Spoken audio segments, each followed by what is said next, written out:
जी। मैं लगभग सभी राष्ट्रीय टीवी चैनल की मीडिया पैनल में जा चुका हूँ। न्यूज़ 18, एबीपी, एनडीटीवी, जी न्यूज़, TV9, न्यूज़ 24, सबके पैनल में जा चुका हूँ मैं। और मैं एक ही विचार की बात रखता हूँ।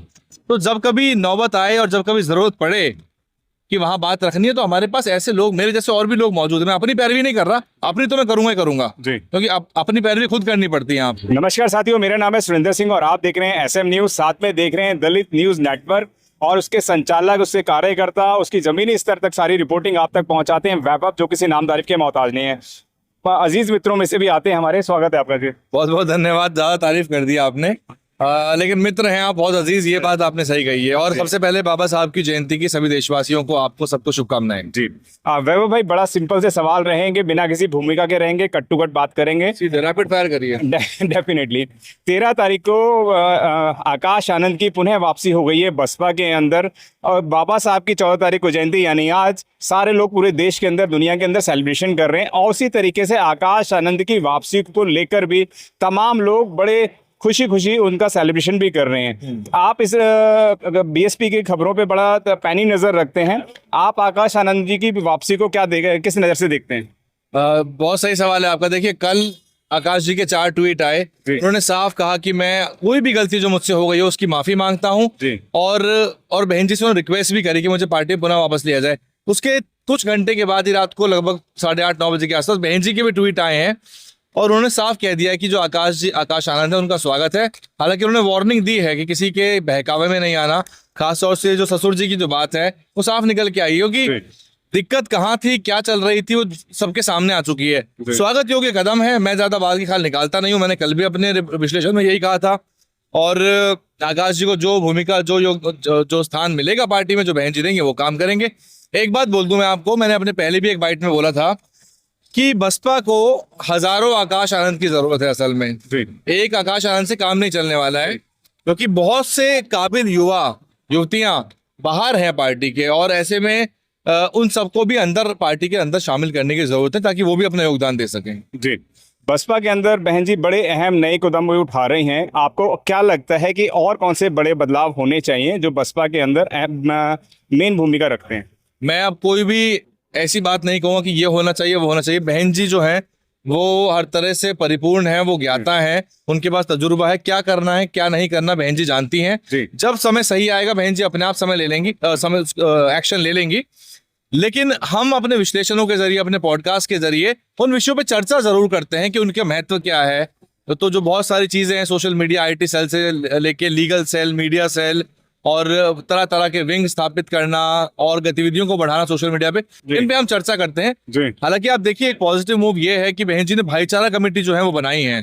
तो भाईचारा कमेटी एक बहुत ही पॉजिटिव मूव है, क्योंकि यही वो कमेटियां थी जिससे कि OBC और SC के जो एक साथ आए और एक भाईचारा स्थापित हुआ, और बहुत सारे, कई दर्जन से ज्यादा और पिछड़े वर्ग के नेता बसपा ने पैदा करके दिया। आज उनकी अपनी अपनी पार्टियां हैं, वो अन्य दलों के अंदर मौजूद हैं। तो अच्छा कदम है मेरे हिसाब से। भाई, क्या कहना चाहेंगे? आकाश आनंद के जाने से बहुत लोगों के दिलों में बड़ी खुशियां थी, लेकिन बधाई देने का काम भी सबसे पहले उन्हीं लोगों ने करा। आकाश आनंद जी को क्या कहेंगे? देखिए, मैं विवादों में पड़ता नहीं हूँ। हमारा सीधा साधा फंडा है, सीधा साधा मिशन है। हम नौकरी कर रहे थे सरकारी, हमने नौकरी इसलिए छोड़ी क्योंकि मीडिया में एक वॉइड था, मीडिया में एक वैक्यूम था। हमने सोचा कि यार हमें शायद ये काम आता है, हम आकाशवाणी में काम कर चुके हैं, यही है।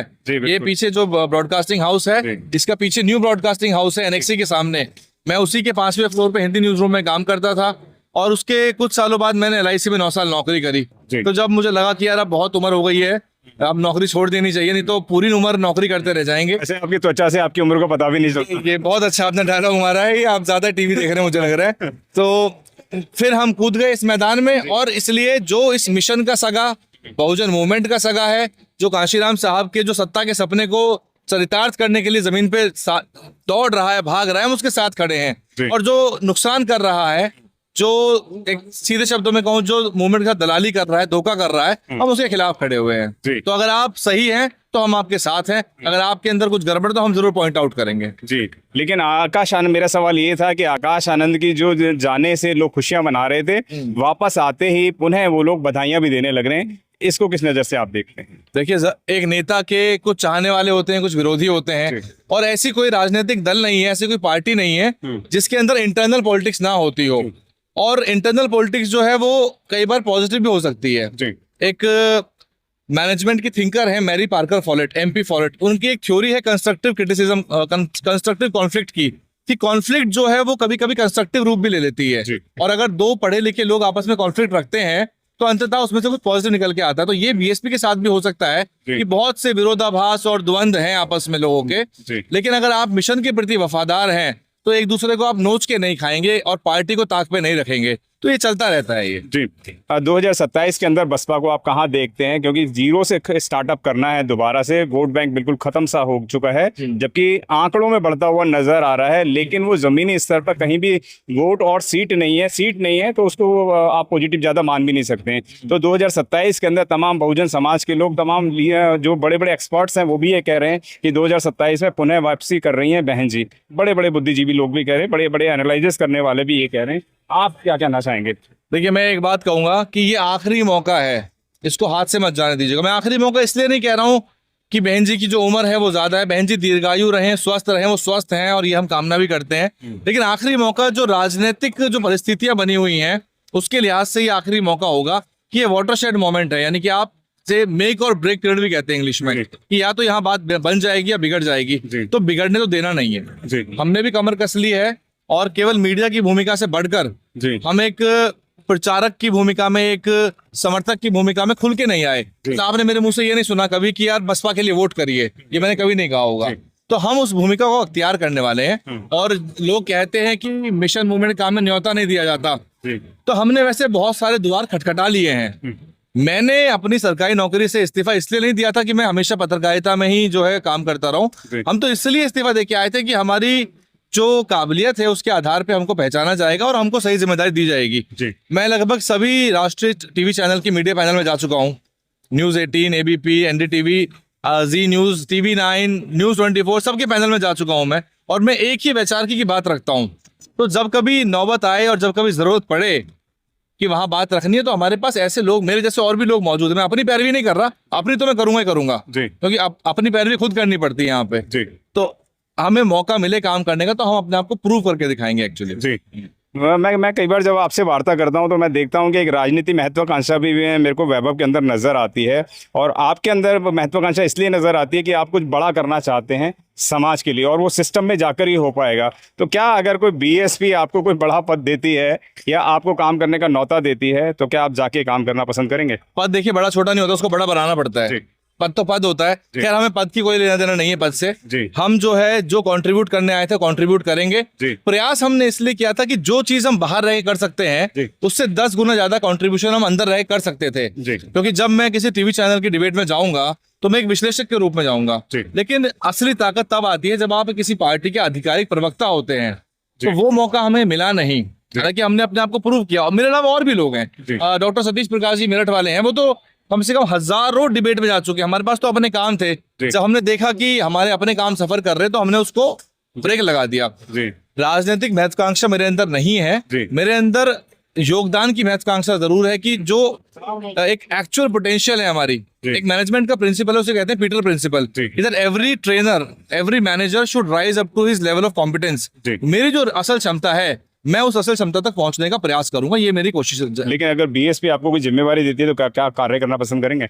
मैं स्वागत करूंगा ऐसी किसी जिम्मेदारी का, लेकिन मुझे लगता है कि अब जो है समय आ गया है कि किसी परिधि में बंधने का समय नहीं है। पूरे उत्तर प्रदेश के 403 विधानसभाओं में हमको अपने वॉलंटियर उतार के वहां से रिपोर्ट्स तैयार करवानी है। तो मुझे लगता है मीडिया काम इतना भारी और बड़ा हो जाएगा हमारे ऊपर। और मैंने कुछ लोगों से नेटवर्किंग के लिए गूगल फॉर्म्स में उनका कंसेंट मांगा था, डेटा मांगा था, उसका रिस्पांस बहुत अच्छा आया है। तो वहां टीम तैयार हो रही है मेरी, तो मैं उसको सबको ट्रेन करके मीडिया के लिए और वहां से कंटेंट जनरेट करवाऊंगा, ताकि जो ग्राउंड लेवल की अपडेट है, फिजिकली मैं शायद 403 विधानसभा ना घूम पाऊं, लेकिन हमारे वॉलंटियर 403 जगह से हमको डेटा दे सकते हैं, कंटेंट दे सकते हैं। तो क्या कहना चाहेंगे, जो बहन जी की रणनीति है वो बहुत अहम मानी जाती है। यूं कहें कि मान्यवर काशीराम और बहन जी की राजनीति से लोग प्रेरित होकर उनकी तरीके का काम करने की कोशिश करते हैं। लेकिन जो बहन जी ने, जैसे हमने भाईचारा कमेटी की बात करी, भाईचारा कमेटी बहन जी ने बनाया, यूथ से बूथ तक की उन्होंने बहन जी ने दिया। इस तरीके के तमाम जो काम है वो बहन जी करती हैं। लेकिन कहाँ पे ये कार्य रुक जाते हैं, जो जनता तक नहीं पहुंच पाते हैं? क्या पदाधिकारी इसको पूरा नहीं होने देते हैं? क्या कहना चाहेंगे? एक दुष्यंत का शेर भी है कि मैं जानता हूँ पानी कहाँ ठहरा हुआ होगा। यहाँ आते आते सूख जाती हैं सब नदियां, मैं जानता हूँ पानी कहाँ ठहरा हुआ होगा। तो जो स्कीम योजनाएं बहन जी लखनऊ से निकालती हैं ना, वो बूथ तो छोड़िए, वो उससे पहले ही दम तोड़ देती हैं। अगर अभी आप मुझे मौका दे दीजिएगा, मैं चुनाव जाऊंगा ग्राउंड पे, मैं आपको ग्राउंड में रिपोर्ट बना के दिखाऊंगा आपको, आप खुद उसकी तस्दीक कर लीजिएगा कि ग्राउंड में कितने विधानसभा के अध्यक्ष हैं, कितने विधानसभा के लोग हैं जो गांव गए हैं। मैं आपको एक विधानसभा के 1 दर्जन गांव लाइन से रिपोर्ट बना के दिखाता हूं। तो लोगों ने एक्चुअल ग्राउंड वर्क छोड़ दिया है, 5 साल में एक बार वो सक्रिय होते हैं। अगर वो सब चीजें होती तो वो जो इमोशनल बॉन्ड था ना, वो टूट गया। तो उस इमोशनल बॉन्ड को जोड़ने की जरूरत है। BSP is sitting on the gold mine of votes. बिल्कुल, बस कुछ ही चीजें हैं जो बदली जाएंगी और परिणाम बदल जाएगा। तो हम तो 27 में सत्ता की वापसी के लिए एड़ी चोटी का जोर लगाएंगे और मान्यवर साहब की एकमात्र बनाई हुई पार्टी जो है वही उनके एकमात्र पार्टी है और उसको ही सबको मजबूत करना होगा। और ये समझ लीजिए एक बार आखिरी बार पूरी ताकत से वोट दे दिए, उसके बाद क्या होता है आप बात का बाद में देखिएगा। लेकिन बहन जी को 5वीं बार आप मुख्यमंत्री बनाइए और उसके बाद बताइए कि बहन जी काम करती हैं, क्योंकि बहन जी की क्षमताएं बढ़ चुकी हैं काम करने की। उन्होंने विपक्ष काल देख लिया है, वो विपक्ष में है लगातार। और दलित समाज की जो सत्ता की भूख है ना, वो ज्यादा दिन उसे सत्ता से दूर नहीं रख सकती। तो ये मौका है, इसका फायदा उठाना होगा, नहीं तो फिर पछताना बहुत लंबा हो जाएगा। जी डेफिनेटली। लेकिन 2027 की मैं पुनः बात करूंगा कि 2027 के अंदर जिस तरीके से लोगों ने बीजेपी को देख लिया, कांग्रेस को भी प्रदेशों में देख लिया, संविधान जोड़ने की बात करते हैं और मिशन मूवमेंट को बढ़ाने की बात करते हैं। हर एक व्यक्ति इस वक्त झंडा लेके घूम रहा है, काशीराम साहब को लेके बात कर रहा है, बाबा साहब को आगे ले जाने की बात कर रहा है। लेकिन जो बहुजन और दलितों की हम लोग बात करते हैं, उनके हाथ में, उनके पल्ले कुछ नहीं पड़ रहा है। एक छोटे से बच्चे को मटके से पानी पीने के लिए रोक दिया जाता है, मूछें बड़ी रखने पे मार दिया जाता है, घोड़ी चढ़ने पे मार दिया जाता है। तमाम आप एट्रोसिटी देख रहे हैं। तो क्या लगता है कि लोगों ने इस वक्त अंत कर दिया है, अब बदलाव के मूड में नजर आ रहे हैं? क्योंकि मुस्लिम वोटर भी अपने आप को ठगा सा महसूस कर रहा है। लगातार मुस्लिमों के ऊपर भी एट्रोसिटियां बढ़ रही हैं। तो क्या 2027 के अंदर इस वक्त इसके विपरीत परिणाम आएंगे? देखिए मैं बताऊं आपको कि समाजवादी पार्टी तो सैचुरेट कर चुकी है। वो 37 जो उनके सांसद जीते थे, वो एक तरह से ध्रुवीकरण की राजनीति का नतीजा था।